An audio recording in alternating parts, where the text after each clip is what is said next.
Mari kita lanjutkan kajian kita berkenaan dengan isyarat Nabi Muhammad SAW yang keempat. Ini yang paling banyak dan paling tinggi perjalanannya. Kemarin kita sudah menyampaikan beberapa ayat, kita bagi dalam beberapa tahap ya. Pertama, tahap yang paling akhir diberitakan oleh Allah Subhanahu wa taala di dalam surah Yasin 58 ya, bahwa orang-orang yang masuk surga akan menerima salam. Kemudian diiringi dengan suatu berita bahwa mendapat buah-buahan dan tambahan. Kemudian di dalam surah Al-Ahzab, orang-orang masuk surga itu mendapat kehormatan dari Allah Subhanahu wa taala ketika mereka berjumpa dengan salam ya. Diberitakan juga bahwa Allah menyediakan pahala yang mulia ya. Di dalam surah Al-Ahzab 44. Berarti kalau kita memperoleh pahala yang mulia, tentu kita mengerjakan pekerjaan yang mulia. Nanti akan saya contohkan bagaimana di dalam Quran tahapan-tahapan yang dilalui seseorang yang selalu diberi petunjuk oleh Allah Subhanahu wa taala, yang akhirnya dia melakukan sesuatu yang mulia. Nanti contohnya. Kemudian dalam surah Yunus, bahwa pertemuan itu didahului oleh yang selama di dunia ini. Nah, sekarang dalam surah Yunus itu dua hal ya, digabung menjadi satu ya. Yang terakhir ya, ayat 26, bagi lilladzina ahsanul husna wa ziyadah, bagi orang yang melakukan kebaikan. Nah, ini katanya dari ahsanu, berarti orang muhsinin ya, maka mendapat balasan yang baik dan tambahan dari nikmat Allah Subhanahu wa taala. Nah, itu ya. Di sini selalu dimaknai bahwa akan melihat Allah Subhanahu wa taala, akan melihat Allah Subhanahu wa taala. Tambahan nikmat itu didahului dengan Allah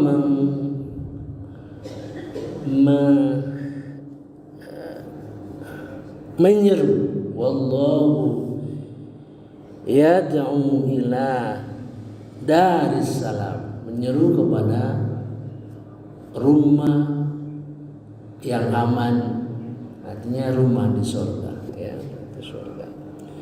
Dan dijanjikan ya, wa yahdi may yasha, barang siapa dikehendaki akan diberi petunjuk ila siratim mustaqim, ke jalan yang lurus ya.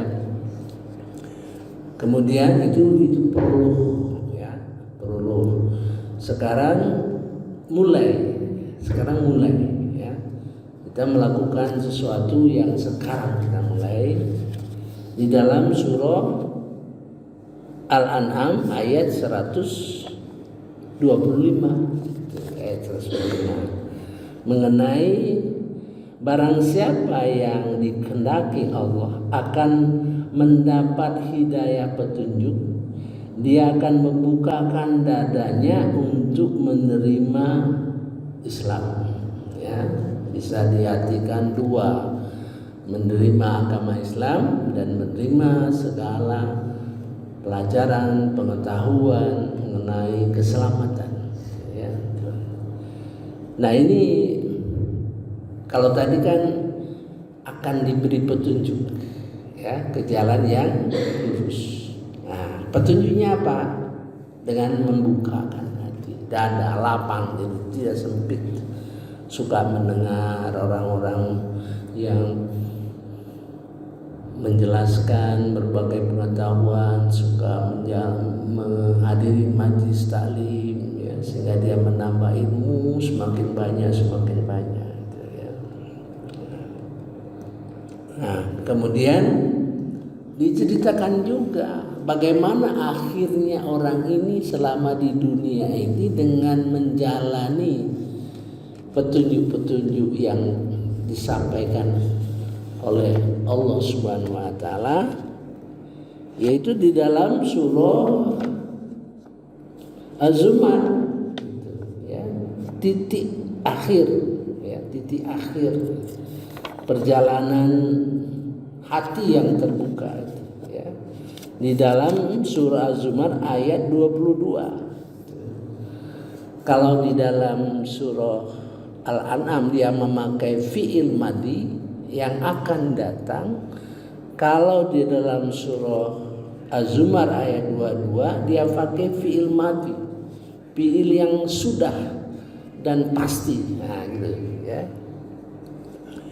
Maka dengan pertanyaan, maka apakah orang-orang yang dibukakan hatinya oleh Allah untuk menerima Islam, ya, dia mendapatkan cahaya dari Tuhannya.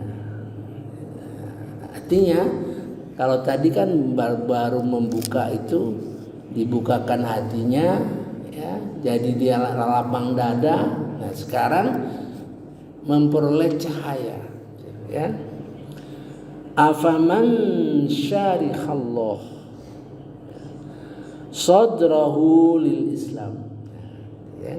Jadi sekarang fahuwa ala nurim mir rabbih, dia akan memperoleh cahaya sinar daripada Tuhannya.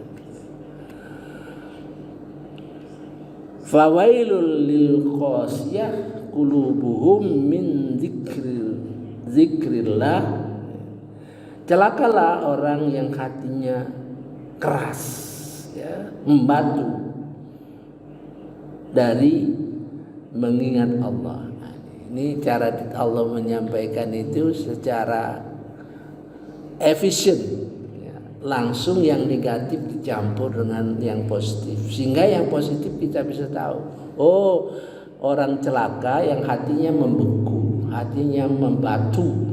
Berarti orang yang hatinya lembut, ya, hati yang lembut tidak akan celaka. Nah, gitu ya.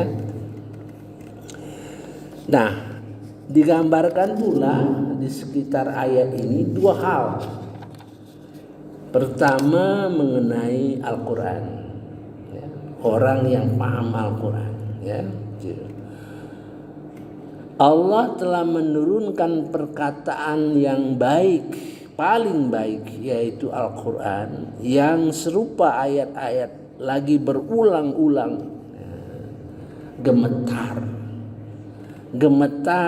karena gemetar karenanya kulit orang-orang yang takut kepada Tuhannya. Artinya pemahaman dia terhadap Al-Quran yang terus menerus, ya, sehingga hatinya itu takut, ya, bergetar. Dan diceritakan ayat-ayat Al-Quran yang berulang-ulang, ya. Karena kita tahu di dalam Quran itu untuk memahami sesuatu yang disampaikan oleh Allah Subhanahu wa taala tidak bisa dilakukan dipahami di satu ayat. Tidak pernah dalam Al-Quran itu kita paham terhadap sesuatu hanya satu ayat, pasti berulang-ulang dan ada tambahan. Walaupun ayatnya sama persis seperti ulaika ala hudam mir rabbihim wa ulaika humul muflihun. Sama persis, baik di dalam surah Al-Baqarah ataupun di dalam surah Luqman. Cuman bisa kita lihat letak ayat itu, ya, sehingga walaupun artinya sama, ya, hakikatnya berbeda. Ya. Di dalam Al-Baqarah itu memberitahu bahwa perjalanan orang-orang yang selalu diberi petunjuk oleh Allah Subhanahu wa taala, Allah itu proses panjang, berjilid-jilid, ya, semakin dalam, semakin luas. Kalau di dalam surah Luqman selalu diberikan petunjuk, menunjukkan dia berjalan pada track yang benar, pada jalur yang benar, ya. Allahu nazzalal ahsanal hadis. Nah, Al-Quran dikatakan hadis, al-hadis. Saya sudah beritahu Al-Quran itu ada sekitar 12 perkataan yang sama yang dimaksudkan juga Al-Quran. Cuman substansinya, isinya itu berbeda, ya. Al-Quran, Al-Kitab, Al-Furqan, Al-Hadi, Al-Ayah, ya, Al-Burhan, Ar-Ruh, Ar-Ruhan, ya. Nah, pengertiannya sama, itu Al-Quran, dimaksud Al-Quran, namun substansi isinya lain, ya. Kalau kita lihat beberapa kata itu menunjukkan perubahan-perubahan arti. Begitu kita lihat Allahu nazzala, Allah telah menurun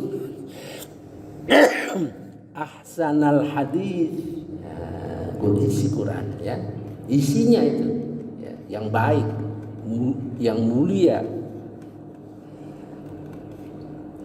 Kitabum, di dalam kitab mutasyabiha, yang selalu berulang-ulang.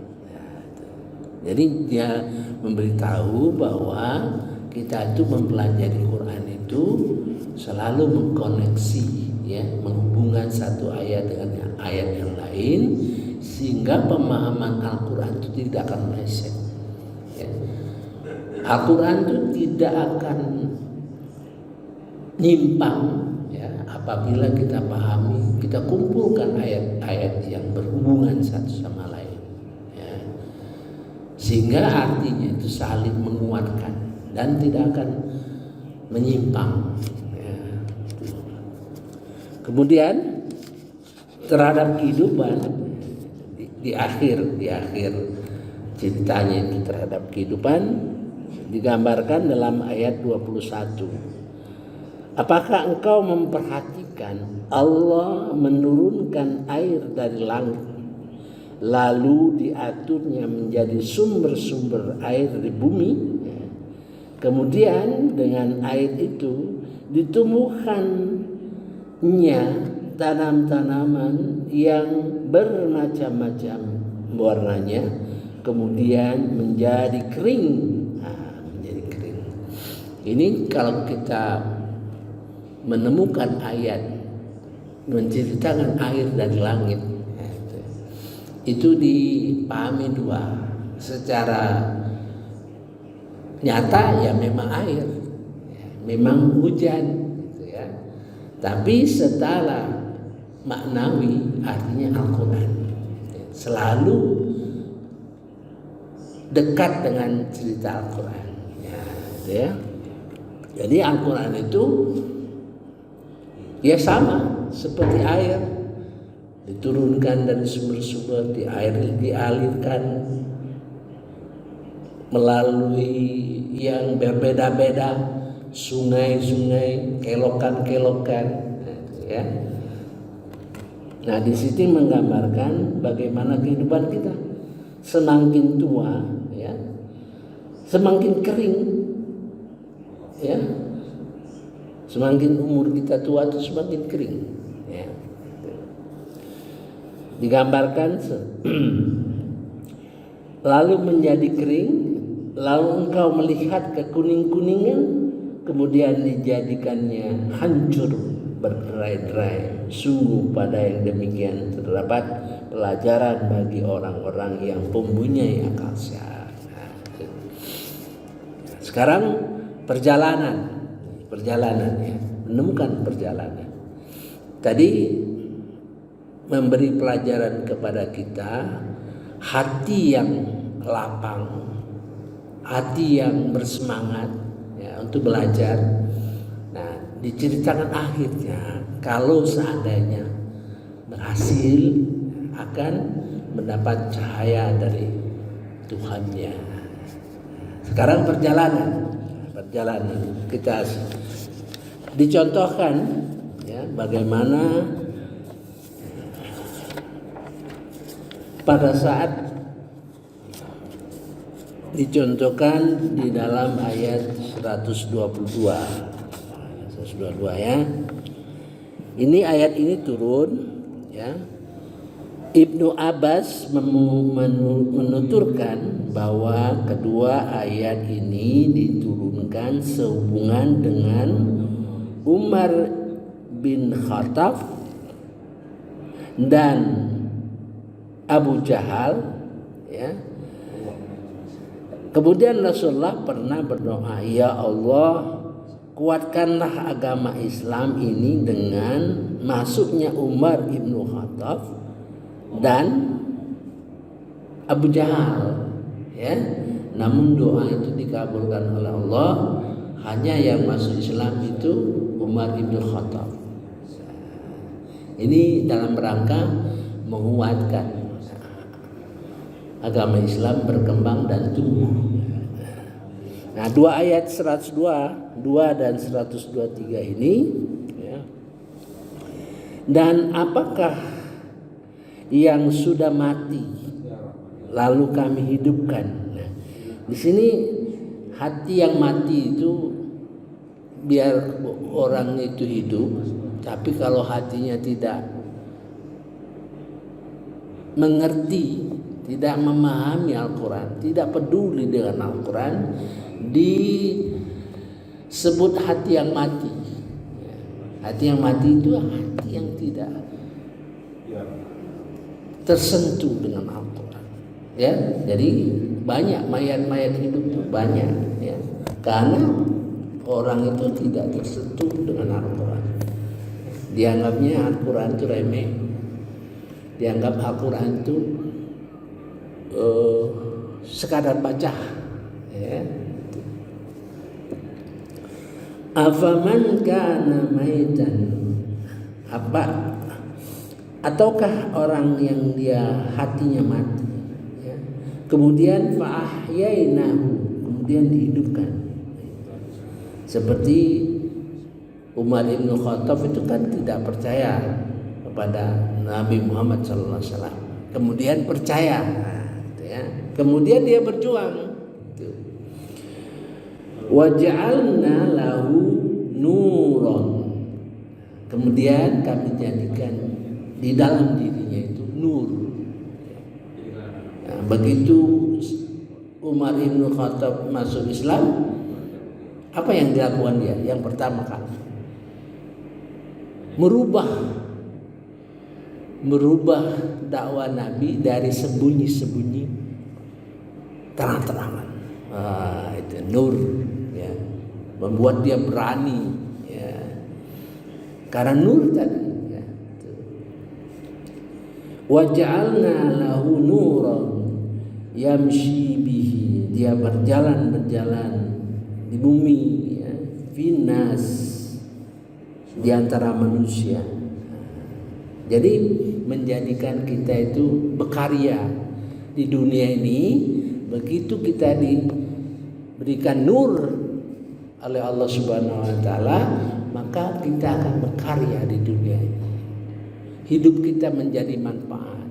Hidup kita memberikan sesuatu kepada manusia lainnya. Nah, gitu ya.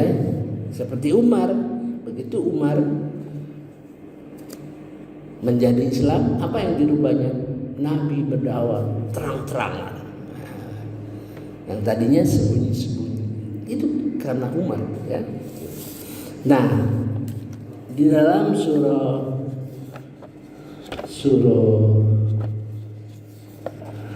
57, nah ini peringatan ketika para sahabat, ya, para sahabat itu setelah perang mereka duduk-duduk, ya, duduk-duduk bersenda gurau, bercanda-canda, gitu ya, canda-canda. Maka turun ayat ini, ya. Muqatil bin Hayyan radhiyallahu menjelaskan bahwa ayat ini diturunkan berkenaan dengan para sahabat Rasulullah SAW yang suatu ketika tampak sedang bersenang gurau dan tertawa-tawa. Nah, diingatkan, belum tibakah waktunya, padahal sahabat itu sudah berjuang, ya, masih diingatkan jangan lengah. Apalagi kita, ya, belum tiba waktunya bagi orang-orang yang beriman untuk secara khusyuk mengingat Allah dan mematuhi kebenaran yang telah diwahyukan kepada mereka. Saya kira cukup sekian, ya. Subhanakallahumma wa bihamdika asyhadu an la ilaha illa anta astaghfiruka wa atubu ilaik. Assalamualaikum